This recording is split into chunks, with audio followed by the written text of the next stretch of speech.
Hi and welcome to another episode of Word Mentality, when I look at the origin of words that are difficult to spell in the hope that if you know the story behind the word you'll remember the correct spelling. Today's word is lef-tenant, which is spelt like this. Now if you're in America or Canada, you're going to pronounce this word lieutenant. And in fact, if you watch a lot of American TV or movies, you may pronounce it lieutenant if you're in Australia. But the correct pronunciation in England and Australia is lef-tenant.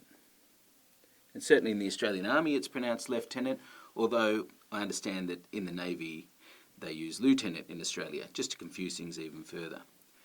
Lieutenant would seem to make sense as the pronunciation, because if you look at the word, it comes from the French word lieu, as in place. So if you do a favour for someone in lieu of payment, that's where we get that word. And then the other word from the Old French, tenant, which means to hold. And so, that should be a slash. And so if a more junior officer steps in place of a senior officer, they are holding their place, they are the lieutenant. So that makes sense. So how did we end up saying lieutenant instead of lieutenant? Well, if we look at that story, then hopefully you'll remember the unusual spelling. So there's a couple of explanations. One of them is that in Old French, lieu was actually spelled like that, leuf, but there's not really any more evidence to back that up.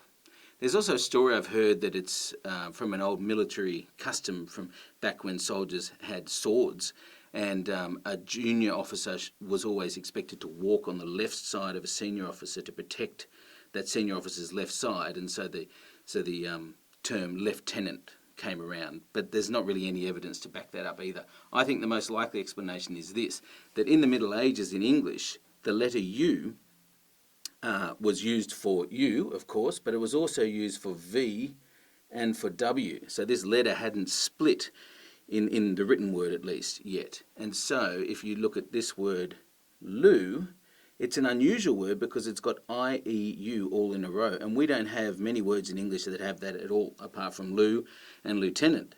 In fact, to have three vowels in a row like that is somewhat unusual, but certainly I, E, U is very unusual.